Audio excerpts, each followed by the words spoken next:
Ya, mari kita masuk dalam doa ya. Kita mohon pimpinan Tuhan, kita akan belajar siapakah sebenarnya kita sebagai hamba dan Tuhan kita. Kita bersama-sama masuk di dalam hadirat Tuhan. Bapa, kami bersyukur jika kami bisa terus di dalam hadirat Tuhan, dalam kasih Tuhan kami dipimpin dan selalu tidak meninggalkan panggilan kami sebagai hamba-hamba, dan Engkaulah Tuhan kami, pemilik kami, dan segala sesuatu yang kami sudah kerjakan atau yang akan kami kerjakan dan juga sedang kami kerjakan, biarlah semuanya benar-benar adalah satu tingkah laku yang keluar dari hati seorang yang mengerti siapakah Tuannya, hati seorang hamba. Kami jujur di hadapan Tuhan, kami seringkali merasakan bahwa kamilah Tuhan atas hidup kami. Kami yang menentukan diri kami, dan dunia mengajarkan bahwa semua bergantung kepada aku. Dan semua usaha ditentukan dari dirimu. Dan dunia mengajar supaya kami juga mengajar anak-anak kami dan semua orang di sekeliling kami bahwa manusia bisa mencapai apa yang diinginkannya dengan kekuatan dan kemauannya. Tapi hari ini Tuhan, kami belajar bahwa Engkaulah yang sudah merancang kehidupan kami, Engkau yang sudah menetapkannya, dan dengan kekuatan kekudusan Tuhan dan kebenaran-Mu, Engkau memilih dengan kasih-Mu setiap kami yang menjadi milik-Mu, dan sebagai biji mata-Mu, Engkau melindungi kami, Engkau menopang kami. Dan disitulah kami sungguh-sungguh merasakan bahwa hati hamba itu adalah satu-satunya hati yang diterima oleh Tuhan. Kami serahkan hati kami Tuhan, jadikan kami sebagai hamba-Mu yang sejati. Di dalam nama Tuhan Yesus kami serahkan doa kami ini. Amin. Ya, saya mute dulu semua ya. Oke, hari ini kita belajar tentang hamba dan tuan. Ya, kita akan melihat di dalam tayangan ini ya. Hamba dan tuan. Nah, firman Tuhannya diambil dari Lukas 17 ayat 7 sampai dengan 10. Saya bacakan ya. Lukas 17 ayat 7 sampai dengan ayat yang ke-10. Tuan dan hamba. Siapa di antara kamu yang mempunyai seorang hamba yang membajak dan menggembalakan ternak baginya, akan berkata kepada hamba itu, setelah ia pulang dari ladang, mari segera makan. Bukankah sebaliknya, ia akan berkata kepada hamba itu, sediakanlah makananku, ini gembalanya ya, ikatlah pinggangmu dan layanilah aku sampai selesai, aku makan dan minum. Dan sesudah itu engkau boleh makan dan minum. Adakah ia berterima kasih? Nah, ini ayat yang penting sekali. Adakah ia berterima kasih kepada hamba itu yang melayani tuannya? Karena hamba itu telah melakukan apa yang ditugaskan kepadanya. Jadi sudah taat dan melakukannya. Perlukah tuan itu berterima kasih? Jawabnya tegas. Wah, ini satu kalimat bertanya tetapi nggak perlu dijawab karena jawabannya jelas. Jawabannya apa? Tidak. Ya, jawabannya jelas sekali tidak. Jadi tidak perlu berterima kasih. Jadi Tuhan tidak perlu berterima kasih kepada kita waktu kita sudah melayani, sudah baik, dan disebut sebagai hamba yang setia itu. Tuhan tidak perlu dan tidak kita butuhkan juga terima kasih Tuhan bagi kita, dan juga Tuhan tidak perlu berterima kasih. Mengapa? Nanti saya jelaskan.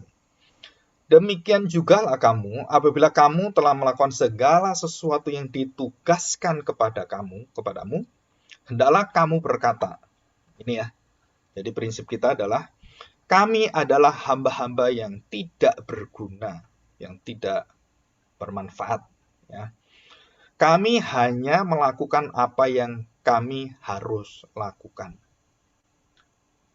Kami hanya melakukan apa yang kami harus lakukan. Dan kita lihat di sini seolah-olah hamba itu kasihan sekali, nggak punya kehendak, nuruti semua kayak budak gitu ya. Jadi dulos. Memang ditulisnya aslinya, bahasa aslinya nih budak sebenarnya. Dulos. Jadi pelayan yang bergantung sepenuhnya dan nyawanya, hidupnya itu milik tuannya. Jadi budak itu kalau bersalah atau ada sesuatu itu boleh dibunuh sebenarnya ya. Karena sudah dibeli harganya, nyawanya sudah dibeli. Nah, kita akan belajar hari ini mengapa Tuhan Yesus menceritakan gambaran ini tentang tuan dan budak ini ya. Nah, kita akan melihat ini. Siapakah Tuhan dan siapakah hamba itu? Nah, seringkali Yesus adalah Tuhan kita dan Allah kita. Tuhan yang berhati hamba. Nah, sebaliknya, kadang-kadang kita ini hamba yang berhati Tuhan. Jadi kita ini seolah-olah kita yang memiliki hidup kita, dan kita nggak pernah sadar bahwa dalam kehidupan kita ini, bahwa Tuhan kita itu bukan diri kita. Tuhan kita itu adalah ya Tuhan kita. Kita ini hamba. Ya, kita ini adalah seorang hamba. Nah, dari kalimat-kalimat ini ada hal yang penting adalah, nah, kita melihat bahwa apa yang ditugaskan Tuhan kepada kita sebagai orang percaya, pelayanan-pelayanan kita, bahkan yang mungkin bagi kita kadang mengalami satu pelayanan yang tanda petik ya. Kok saya sendirian, kok saya merasa bahwa semua itu ditimpakan kepada saya. Atau ada gereja-gereja tertentu yang memang secara rohani semuanya itu dianggap dilimpahkan kepada rohaniawan, kepada para hamba Tuhan gitu ya, penginjil, pendeta itu. Nah, sehingga banyak sekali pekerjaan yang membebani mereka dan mereka merasa kenapa mesti saya sendiri gitu. Jadi merasa seolah-olah mereka itu bebannya terlalu berat, terlalu besar gitu. Nah, kenapa pekerjaan-pekerjaan pelayanan seperti ini itu seringkali membuat hamba-hamba ini itu keberatan. Hamba-hamba ini merasa bahwa seharusnya saya tidak dibebani seperti ini. Jadi ingin diringankan dan ingin kalau bisa itu ya dibebaskan dari pekerjaan pelayanan dan semuanya itu. Dan apa yang terjadi? Kita harus tahu bahwa ini bukan hubungan budak dengan tuan seperti di Afrika atau zaman-zaman perbudakan. Nah, ini beda. Bedanya apa?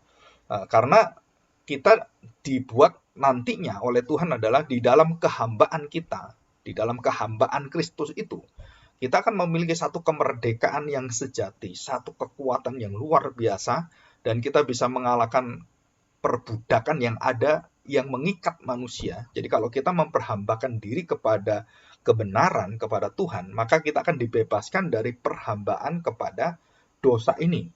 Jadi kalau saya diperhamba oleh dosa dan segala sesuatu yang ada di dunia ini, diikat di situ dan saya tidak bisa keluar, maka saya menjadi tuan atas hidup saya dan saya tidak mau menjadi hamba kebenaran, saya tidak mau menjadi hamba daripada Tuhan, hamba daripada Kristus, maka hidup saya itu akan terlepas dan kita akan tersesat ya.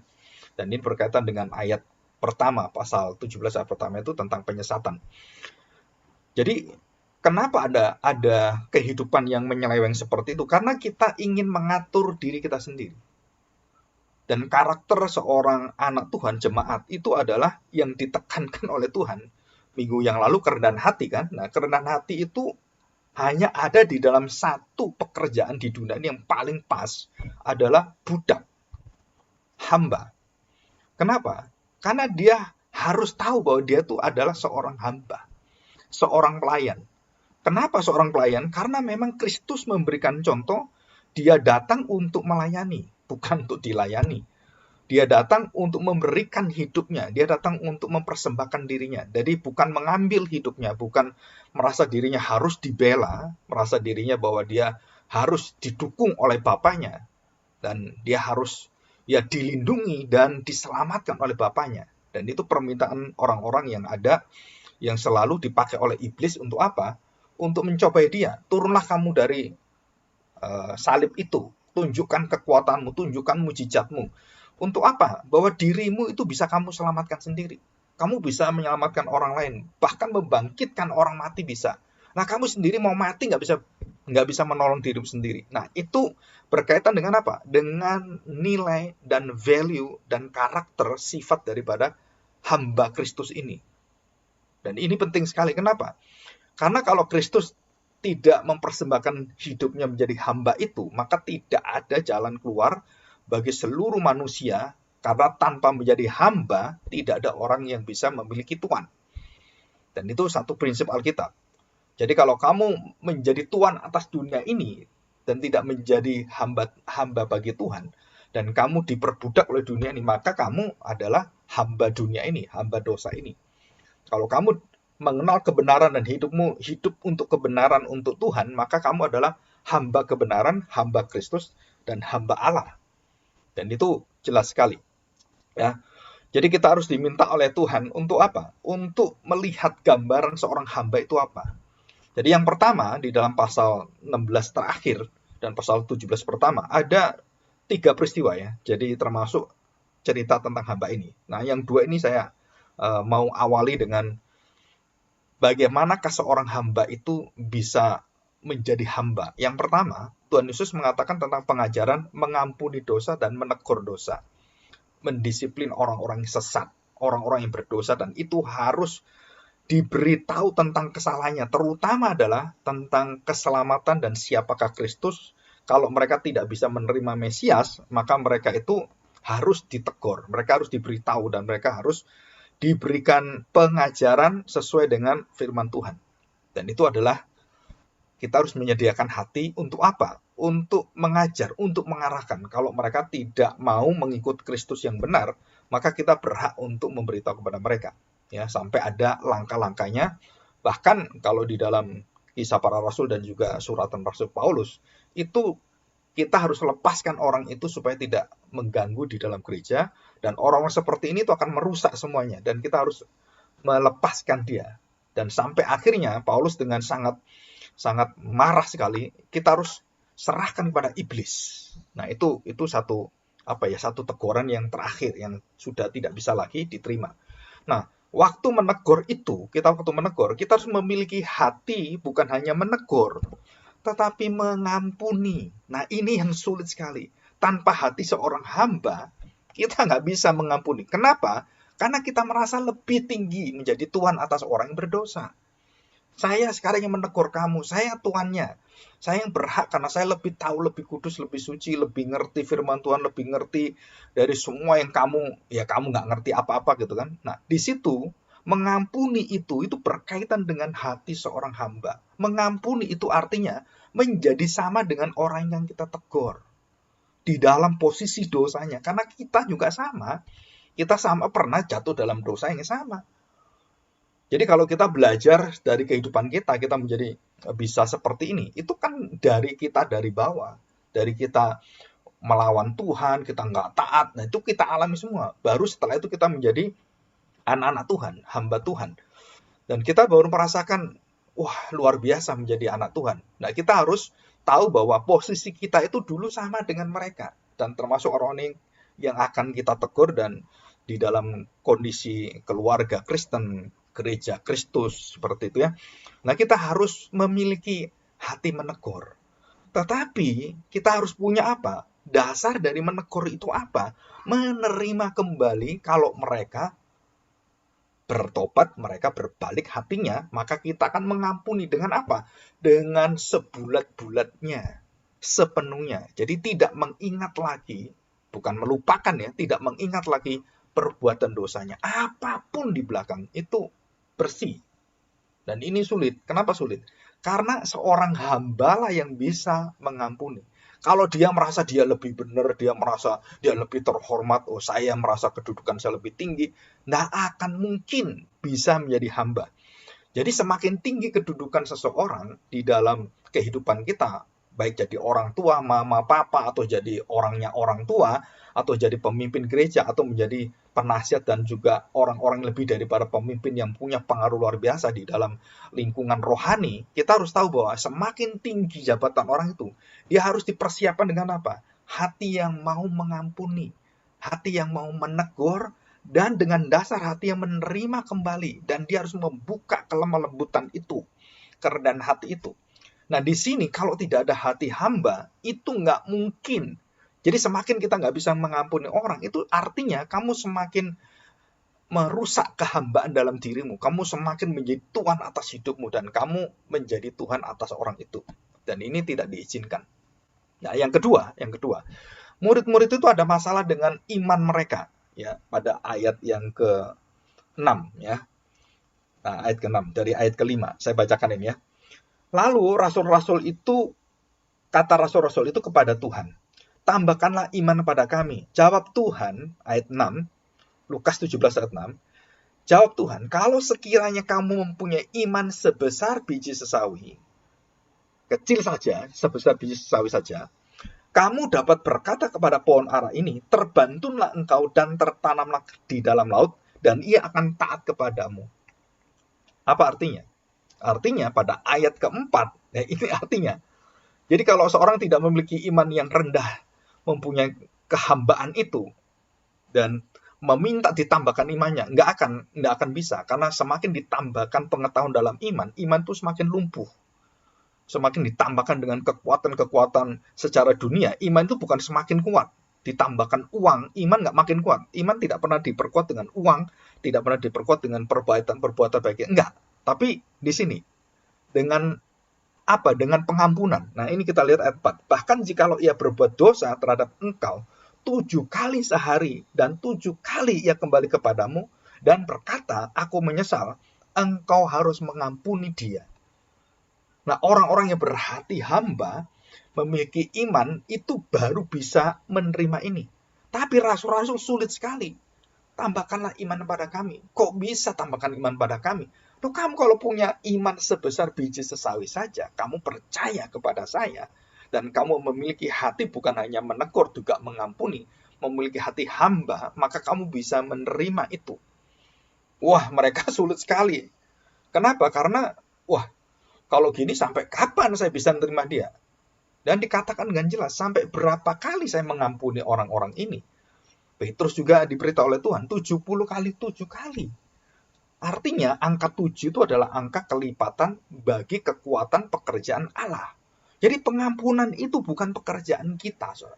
Pengampunan itu bukan sifat daripada manusia, dosa kita, daging kita, bukan. Kalau kita berdasarkan hati kita, emosi kita, diri kita, keakuan kita, nggak bisa kita selalu menjadi tuan. Kita nggak bisa jadi hamba. Tetapi waktu kita menyadari Kristus dan siapakah diri kita langsung tahu bahwa kita adalah seorang hamba. Dan posisi kita sama dengan orang yang kita tegur. Semakin kita menegur orang, itu artinya apa? Kita ngaca diri. Kita tahu diri kita tuh sama dengan dia. Karena dosa tidak ada besar kecil di hadapan Tuhan. Jadi kita sama dan posisi sama itu. Dan apa yang kita inginkan adalah hati yang mau diterima oleh Tuhan. Dengan syarat apa? Ya orang itu ditegur dengan kasih Tuhan, dengan disediakan pengampunan. Kalau kamu kembali kepada Tuhan, kami terima. Kamu menjadi saudaraku. Kita menjadi saudara seiman dan tidak ada lagi sekat dosa di dalam diri kita. Jadi persahabatan kita, persaudaraan kita itu tidak pernah dihalangi oleh dosa. Kenapa? Karena itu sudah dicabut dosa, perbudakan dosa, dan yang mengikat kita itu yang membuat kita jauh satu sama lain, renggang itu nggak ada nanti. Dan seorang hamba berhubungan dengan seorang hamba, sama-sama hambanya, dan di situ kekuatannya itu, persekutuannya adalah persekutuan para hamba-hamba ini, adalah di dalam kekuatan kehambaan Kristus. Jadi orang-orang itu saling merendahkan hati, saling mendahulukan orang lain, dan dalam setiap pelayanan, saudara, waktu kita ditegur, kita bersyukur sekali. Kenapa? Waduh, kamu ingatkan saya, aduh saya terima kasih. Bukan semakin apa? Semakin kita benci orangnya. Semakin diberitahu kebenaran, semakin kita musuh orangnya. Dan itu manusia lama kita. Nggak mungkin kita menjadi hamba dengan cara seperti ini. Dan bagaimana kita menjadi hamba? Kita harus memiliki iman yang sebesar biji sesawi. Ya. Dan Alkitab itu selalu memberikan ilustrasi gambaran. Iman itu sebesar biji sesawi. Memberikan persembahan itu sekecil dan bukan sekecil ya, seringan atau dipersembahkan oleh seorang janda itu. Dan begitu sepeser dua peser itu yang diberikan dibanding dengan orang-orang memberikan besar, itu kecil sekali. Dan iman juga sama. Kalau kamu punya iman satu biji saja, itu ada imannya dengan kecil seperti biji sesawi itu sudah cukup, Tuhan katakan. Berarti apa? Masalahnya adalah bukan soal imannya, bukan soal bagaimana menegurnya, adalah ya ini intinya. Kehambaan Kristus itu tidak pernah menjadi milik kita. Jadi kita sehari-hari kita akan melihat, kita ini hamba enggak? Apa artinya? Nah, kamu sekarang dalam posisi-posisi tertentu, kalau lihat orang bersalah, orang berdosa, nah kamu posisimu di mana? Kamu berada sebagai tuan, mengajari mereka, merasa tinggi dari mereka, atau kamu merasakan hal yang sama pada masa-masa kamu diterima oleh Tuhan. Dan disitulah kita bisa menghadapi orang itu dengan kelemah lembutan Tuhan dan menegur orang itu dengan kasih Tuhan dan menyediakan pengampunan. Kalau itu berurusan dengan kita, kita harus yang proaktif memberitahukan. Atau kalau perlu gitu ya, kita datang dan meminta maaf dulu. Kalau memang saya salah, saya meminta maaf. Kalaupun saya nggak tahu salah saya di mana, tetapi kita datang. Dan kalau orang itu juga sama, datang pertama kali, dan kemudian proaktif menyatakan yang sama, dan kedua orang ini bertemu saling rendah hati dan menjadi seorang hamba hatinya, wah itu persekutuannya semakin erat. Kenapa? Karena kita tidak disekat dengan dosa keegoisan, keiri hatian. Wah, kebenaran diri sendiri lebih benar daripada orang lain, orang-orang yang berdosa, dan kita berada di tempat yang tinggi sekali. Enggak, itu harus dibawa. Tuhan katakan barang siapa yang meninggikan diri akan dihina oleh Tuhan. Barang siapa yang hina akan ditinggikan oleh Tuhan. Yang direndahkan manusia ditinggikan oleh Tuhan. Dan itu ada di dalam firman Tuhan. Jadi hamba itu menunjukkan apa? Satu ketundukan otoritas. Nah ini perhatikan ya, otoritas. Kalau taat, seorang hamba harus taat. Jadi hamba itu adalah otoritas diri, status diri, dia harus berada di bawah kuasa tuannya. Itu otoritasnya. Dirinya, being-nya ya. Being itu artinya jati dirinya. Yang kedua, hamba itu harus menjalankan ketundukannya, ketaatannya. Nah itu disebut sebagai taat atau setia. Jadi setia itu doing-nya. Kita mengerjakannya itu setia. Kita mengerjanya itu dengan taat. Tapi kalau diri kita ini adalah tunduk dalam otoritas ilahi, itu jadi diri kita. Seorang hamba harus tunduk dan dia harus taat, setia menjalani semuanya. Jadi perubahan dari dirinya lah yang dimulai, baru setelah itu dia berjalan melakukannya dengan taat dan setia. Jadi kekuatan sumber daripada kita melihat ketaatan seorang hamba itu ada atau tidak, itu jelas sekali. Yang pertama adalah bagaimana dia menegur orang dan apakah dia menyediakan hati mengampuni. Nah itu. Yang kedua, dia memiliki iman sebesar biji sawi enggak? Karena tanpa iman sebesar biji sesawi, kamu nggak akan bisa mengampuni seperti Tuhan mengampuni. 7 kali, 77 kali. 7 kali datang kembali dan 7 kali dia bertobat. Ya kamu terima. Artinya apa? Dia ini manusia ini yang memang berdosa seperti itu. Berulang-ulang dengan sempurnanya dosanya, tanpa ada pengampunan sempurna, dosa yang dilakukan dengan sempurna ini, itu tidak bisa dibereskan. Hanya yang sempurna bisa bereskan. Apa itu? Pengampunan. Jadi kita menegur orang berdosa, posisinya adalah kita menjadi hamba kebenaran, hamba dari Kristus. Jadi waktu saya menegur, posisinya adalah bukan saya lebih tinggi dari kamu. Nabi-nabi waktu diperintahkan Tuhan, diutus oleh Tuhan, termasuk Maliaki. Kita sudah bahas masuk Maliaki ya, hari Sabtu itu, dan Jumat. Dia diutus oleh Tuhan untuk apa? Memiliki satu hati, bukan melebihi bangsanya. Bukan melebihi orang-orang yang dia tegur. Dia mengatakan, ayo mari bersama. Kita berkabung, kita bertobat, dan kita meratap pada Tuhan. Kita memohon pengampunan Tuhan.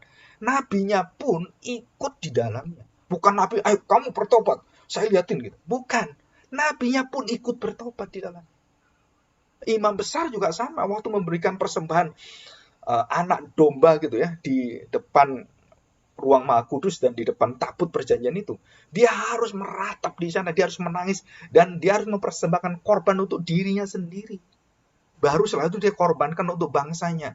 Jadi bukan hanya dia mengatasnamakan bangsanya, terus dia merasa dirinya dia nggak ada dosanya gitu. Enggak, dia harus bereskan dirinya dulu. Jadi sebelum menegur orang, nah kita harus hati-hati ya. Kita kalau menjadi seorang, baik orang tua, baik pemimpin-pemimpin rohani, atau menjadi seorang hamba Tuhan seperti saya, itu harus mengoreksi diri apa? Sebelum menegur orang, kamu harus tahu betul, kamu itu ada balok enggak di matamu? Ada selumbar enggak di matamu? Jangan lihat selumbar di mata orang lain, kamu tahu. Tetapi dari dirimu kamu enggak tahu. Balok di matamu, kamu enggak tahu. Jadi sebelum menegur orang dengan hati mengampuni, seorang itu harus tahu bagaimana kamu mengoreksi diri. Bagaimana kamu berhadapan di hadapan Allah. Jadi sebelum dia menegur orang, dia harus berdoa dulu, dia harus berpuasa dulu, dia harus menyerahkan hidup pada Tuhan. Tuhan pimpin saya tidak lebih baik dari dia. Tuhan ampuni saya jika saya nanti salah menegur. Dan waktu dia datang menegur orang itu, maka hatinya dia sudah tahu posisinya, dia tidak lebih baik dari orang itu. Dia hanyalah hamba. Saya mengerjakan ini karena saya adalah hamba. Dan tidak lebih tinggi dari kamu. Kita sama-sama hamba di hadapan Tuhan. Maka di situ ada kesetaraan. kesetaraan perhambaan, kesetaraan persaudaraan. Jadi kita merasakan apa? Orang itu akan menerima kita. Kenapa? Karena dia tidak digurui, tidak dihakimi, tidak dihukum. Tapi dia merasakan apa? Dia dikasih, dia diterima, dia akan diampuni. Nah, ujungnya itu yang membuat orang-orang Kristen itu lebih daripada semua orang di dunia ini. Dan persekutuan mereka semakin indah dan semakin memukau orang-orang seluruh dunia. Dan itu terjadi dalam Kisah Para Rasul pasal 4. Mulai dari pasal 2. Seluruh persekutuan orang percaya itu mengagumkan orang-orang dan mereka ingin sekali menjadi orang Kristen. Kenapa? Karena di situ dosa dan kengerian yang ada, orang-orang yang hatinya yang busuk itu bisa menjadi harum baunya di hadapan Tuhan. Dan itu semua apa? Karena karya Kristus di dalam diri kita. Orang-orang yang memiliki hati hamba, tunduk dan kita setia menjalankan. Dan kita bersyukur ini. Dan itulah sumber kekuatan kita, sumber bukti orang yang punya hati hamba adalah waktu menegur, dia punya mengoreksi diri dan dia tahu posisi sama dengan orang yang ditegur dan dia memberikan hati mengampuni, menerima kembali seutuhnya dan tidak mengundat-undat, mengingat-ingat dosanya. Dan dia sudah tidak mengingat lagi dan dia terima seutuhnya. Dan itu ada satu sukacita yang luar biasa. Kenapa? Karena orang itu akan menjadi hamba seperti kita. Kita semua adalah hamba-hamba yang sama. Jadi disinilah kunci yang istimewa. Apa yang dikatakan Tuhan Yesus tentang hamba. Nah, kita lanjutkan. Jadi hamba itu dikatakan dia menjalankan semua itu sebagai kewajiban. Dan itu loh seorang hamba. Kalau kamu tidak menjalankan kehambaanmu, ya kamu bukan hamba. Kalau kamu merasa kamu dirimu Tuhan, ya kamu bukan hamba, kamu Tuhan, gitu kan. Dan kamu kalau menjadi Tuhan atas hidupmu, ya kamu menjadi Tuhan atas dirimu. Dan kamu akan tersesat. Dan kamu akan merugikan orang lain. Dan tidak bisa melakukan untuk dirimu. Jadi seorang hamba, dia tunduk, dia taat, dan dia setia melakukannya. Terhadap apa dia tunduk, terhadap apa dia setia? Terhadap seluruh perintah tuannya. Nah ini perlu dicatat. Jadi kalau saya sedang makan gitu ya, saya punya pembantu gitu. Ya, dulu namanya si Miss gitu ya. Miss, itu ada tamu, bukain pintunya. Dia lagi makan, dia taruh makannya. Nggak lakuin makan, itu ada tamu, tolong buka pintunya. Nggak tahu ya, saya makan tahu nggak? Ya ini kurang ajar ini. Ini bukan hamba, ini bukan pembantu ini. Ini malah tuannya, tuan aja buka sendiri. Kurang ajar sekali ini orang. Nggak akan seperti itu. Jadi waktu dia dalam pekerjaannya, dia mengerjakan. Nah semua kan pekerjaan untuk tuannya. Begitu tuannya memerintah, ini ada sesuatu yang harus kamu kerjakan. Dia letakkan semua dan dia kerjakan perintah tuannya. Walaupun dia mengerjakan pekerjaan tuannya, tapi dia diperintah, lepaskan. Kamu harus buka pintu, kamu harus melakukan ini. Dan dia taat, dia lakukan. Dan itu seorang hamba. Mendengar perintah Tuhan. Mendengar apa yang diperintahkan, mendengar kehendak Allah. Apa yang ditulis dalam firman Tuhan. Dan kamu adalah hamba kebenaran. Hamba firman. Hamba Kristus. Jadi bukan perasaan saya, bukan kemauan saya. Tapi apa yang dikatakan firman Tuhan, itu saya mau pegang. Nah, pada saat itulah kita merasakan ada satu kemenangan, satu sukacita, karena kita tidak lagi diikat dengan perbudakan dan kekuatan dampak daripada dosa itu. Ya, oke, kita lanjutkan ya.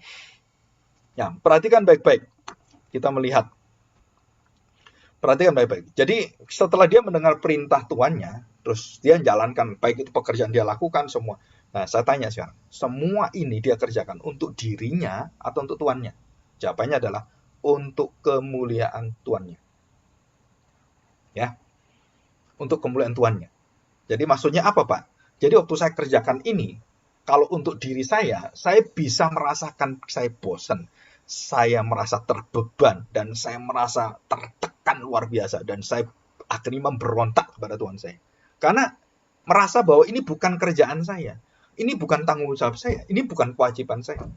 Tapi kalau seorang hamba yang mengerti tuannya dan tahu hidupnya adalah bergantung pada tuannya, maka seluruh pekerjaan dia lakukan, tanda petik kewajiban dia itu, dia lakukan dengan satu hati yang penuh dengan sukacita. Kenapa? Karena hidupnya dipegang, dipelihara, dan dijamin oleh tuannya. Dan ini yang penting. Jadi seorang budak itu, seluruh hidupnya, makan dan semuanya, itu dijamin oleh tuannya. Budak ini melakukan pekerjaan yang dipercayakan kepada dia dari tuannya. Karena apa? Karena dia hidupnya itu diselamatkan oleh tuannya. Ini kuncinya. Jadi dia mendengar perintah, kenapa? Karena dia sudah menyelamatkan hidup saya. Dia sudah menebus saya. Dia sudah memiliki saya. Dan saya waktu menjalankan semua bukan untuk diri saya, tapi untuk Tuhan saya. Kenapa? Karena dia sudah memberikan nyawa untuk saya. Dia sudah menebus saya. Dia sudah membeli saya. Dan itu adalah Tuhan saya. Tuhan itu artinya juga dalam arti penciptanya juga sama dengan semua manusia. Nah, kalau kita tahu seperti ini, pekerjaan dan semua pelayanan untuk sang Tuhan itu bukan untuk nama dirinya. Jadi semakin tuannya itu dipuji, dia semakin bersuka cita, bukan sebaliknya. Kalau dia melakukan kita dipuji, wah dia makin senang, wah iya coba gitu ya. Dan kemudian dia lihat budak-budak yang lain nggak rajin, nggak ya kurang benar gitu ya. Terus dia waktunya lebih panjang, dia bisa memberikan pekerjaan yang lebih baik. Wah dia merasa dia lebih unggul dari yang lain. Padahal tetap aja kamu budak. Jadi bukan itu yang Tuhan lihat. Kita seringkali membandingkan pekerjaan-pekerjaan kita dengan orang-orang yang lain, yang bertalenta lain, yang sama-sama budak di dalam hamba Tuhan, di dalam pekerjaan dan pelayanan keluarga Kristus gitu kan. Tetapi kita seringkali kita membandingkan itu. Padahal kita nggak bisa membandingkan itu, karena masing-masing punya pekerjaan, punya talenta, dan punya panggilan dari Tuhan. Dan kita tidak bisa lagi untuk apa? Membanding-bandingkan. Apa yang kamu kerjakan, dipercayakan, dan itu kewajiban kamu. Itu kamu lakukan bukan untuk membandingkan, bukan untuk dirimu, tetapi untuk apa? Memuliakan pekerjaan Tuhan. Bahkan seorang hamba yang baik itu melihat hamba lain di dalam kekurangan, dia bisa membagikan hidupnya pada hamba itu. Dan ini ada di dalam lingkup perhambaan. Dan semua hamba itu sebenarnya diikat dengan kesetiaan kepada tuannya. Bukan kepada dirinya, nama dirinya, tapi kepada kesetiaan pada tuannya. Dan hamba itu harus mau melepaskan semua apa yang dikerjakan pada saat tuannya meminta dan memerintah dia melakukan A, B, C, D. Yes, dan itu adalah satu prinsip yang ada di angkatan darat, di tentara-tentara itu, ya komandonya. Jadi nggak bisa membantah. Dan saudara tahu, jadi tempat tertinggi di dalam ketaatan itu adalah di dalam tentara, army, ya Navy dan semuanya. Amerika sangat terkenal sekali. Yes, yes gitu. Dia diperintah apapun, bahkan dengan nyawanya dia akan mati di perang itu, dia tetap dia persembahkan sampai titik akhir dia akan mati dia. Dan itu seorang hamba. Jadi seorang hamba itu sudah menyediakan hidupnya, bukan hanya dia mengerjakan apa yang dipercayakan, sampai nyawanya pun itu dipersembahkan untuk tuannya. Dan ini satu kekuatan seorang hamba. Kristus sebagai hamba, apa kekuatan seorang hamba? Dia bukan mengambil dunia supaya mendukung dia, supaya dunia melayani dia. Enggak, dia persembahkan dirinya sebagai hamba. Untuk apa? Untuk mengikat dunia. Untuk mengikat orang-orang yang percaya kepada dia. Jadi waktu dia mati sebagai hamba yang setia, yang sempurna di kayu salib, tujuannya apa? Dia akan mengikat semua orang-orang yang akan berhati hamba dan mendapatkan keselamatan yang selama-lamanya. Tanpa itu kita nggak bisa, ya nggak bisa. Jadi seorang hamba itu selalu siap untuk mengikat pinggang, berjalan dan mempersiapkan semua akal, pikiran, budi semua. Walaupun kadang tidak sesuai dengan pikiran kita, perasaan kita, tapi firman Tuhan mengatakan harus taat. Kita harus taat. Dan walaupun jalannya buntu, mau kemana kita nggak tahu. Waktu kita lihat bagaimana hamba, sebagai hamba di dalam hati Musa, di dalam hati Yosua, di dalam hati para nabi-nabi, dan semuanya jelas sekali. Tidak ada jalan keluar di depannya, dan mereka hanya diperintah Tuhan. Lakukan ini. Batu nggak ada airnya. Musa, bicaralah kepada batu. Musa tidak taat, dan batu itu dipukul karena dia emosi. Berdosa. Coba bayangkan. Musa itu kehambaannya masih bisa berdosa. Kenapa? Karena emosi dia sangat tertekan dan mengalami satu tekanan luar biasa karena bangsa Israel begitu biadab, begitu keras kepala, tekar tengkuk dan musuh Tuhan terus. Sampai akhirnya dia bukan marah pada Tuhan, dia marah pada bangsa Israel. Nah, waktu dia marah pada bangsa Israel dan memukul tembok itu, batu yang besar itu, berdosalah dia. Dosa apa? Tidak taat. Saudara perhatikan ini. Jadi banyak dalam hidup kita tuh seperti Musa. Bukan karena kita musuh Tuhan, bukan. Karena kondisi yang ada, kita akhirnya musuh Tuhan. Secara tidak langsung, dan Tuhan katakan, kamu berdosa Musa, dan kamu tidak boleh masuk tanah perjanjian karena kamu tidak taat. Hanya karena mukul, bukan karena mukulnya, ketidaktaatan. Kenapa tidak taat? Saudara perhatikan, emosi Musa menguasai dirinya, dan seorang hamba tidak boleh dikuasai dengan emosi dirinya. Seorang hamba harus memperhambakan emosinya juga, memperhambakan pikiran juga, taat pada firman Tuhan. Saudara, ada sesuatu kejadian yang sulit kita terima, dan begitu berat apapun itu nanti di masa mendatang. Baik itu keterpisahan, keterpurukan, kebangkrutan, semuanya. Saudara harus belajar memiliki hati hamba. Jangan seperti Musa, emosi, dan kemudian kita nggak tahan dan kita berteriak kepada Tuhan. Dikatakan, kamu berdosa. Ayub berdosa. Abraham berdosa. Adam berdosa. Dan semua orang berdosa. Dan hanya Kristus yang tidak berdosa. Hamba yang sempurna tanpa mencela Tuhan. Di dalam tekanan yang luar biasa sampai dia meminum cawan penderitaan. Dia seperti keledai yang keluh, yang berdiam. Seperti anak domba yang tidak bisa berteriak.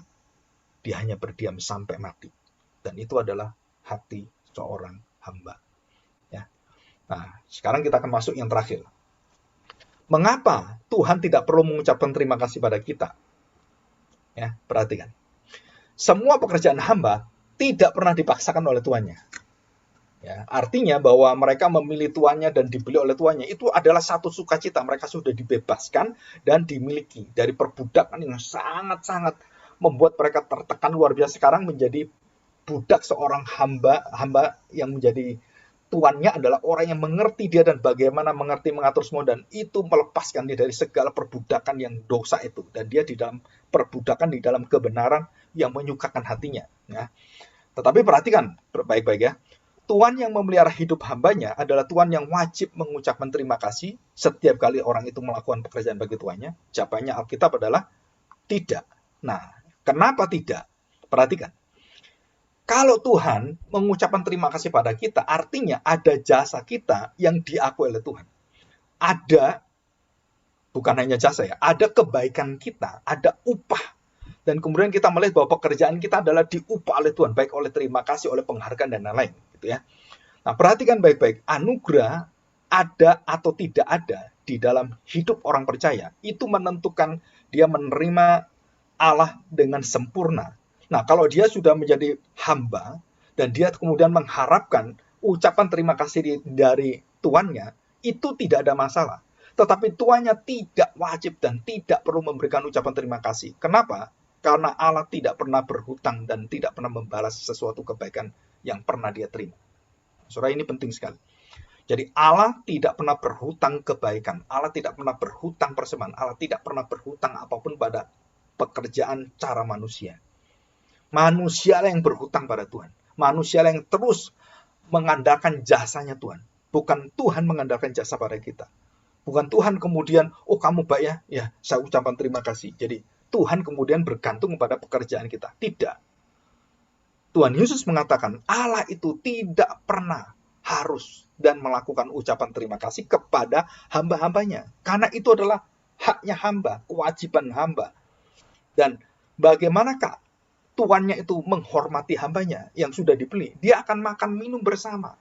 Dan itu menunjukkan bukan lebih daripada ucapan terima kasih.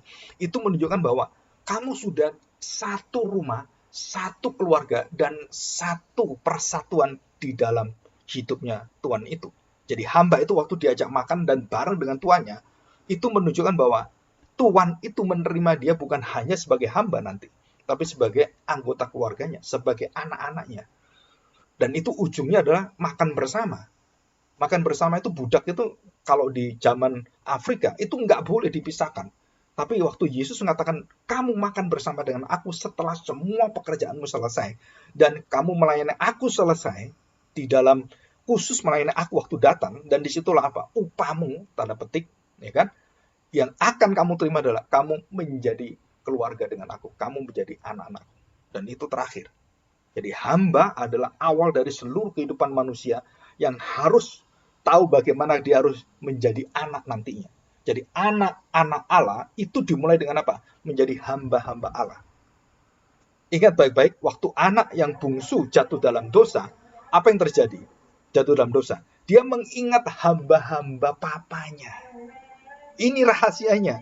Ia mengingat bagaimana hamba-hamba itu diperlakukan oleh papanya begitu baik, tidak pernah kekurangan makan dan penuh dengan satu hidup yang sukacita, damai sejahtera di sana. Dan dia yang melawan papanya, dia berada di luar dan dia mencari hidupnya, dia mau jadi tuan atas hidupnya.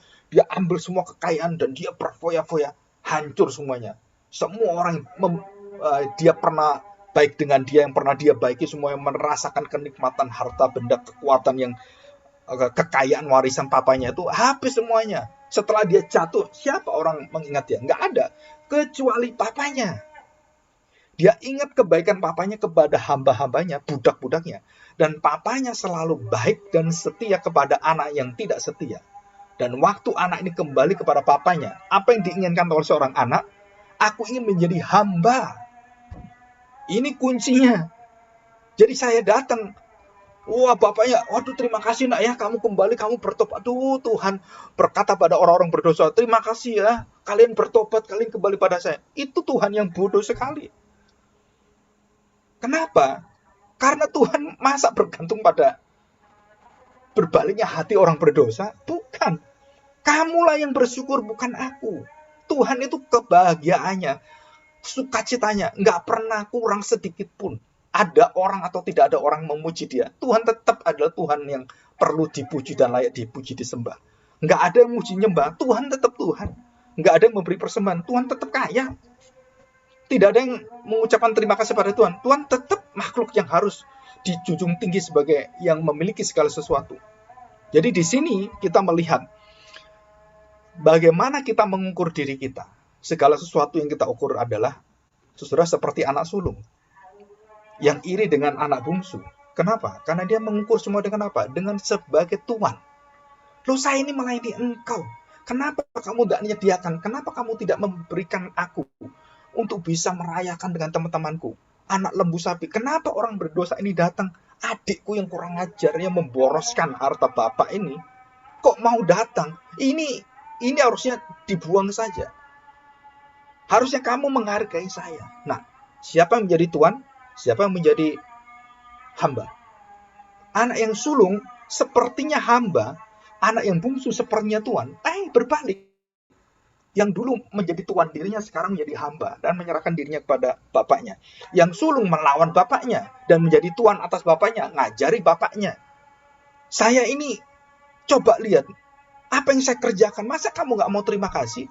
Ya minimal merayakan ulang tahun saya lah. Kan gitu. Ini orang berdosa, umur seperti ini. Bapak kok sambut? Marahi dia harusnya. Bukan, saudara. Kenapa? Karena bapak itu punya hati hamba. Yang sulung tidak memiliki, yang bungsu tidak memiliki. Akhirnya dua-duanya diajar menjadi hamba satu sama lain.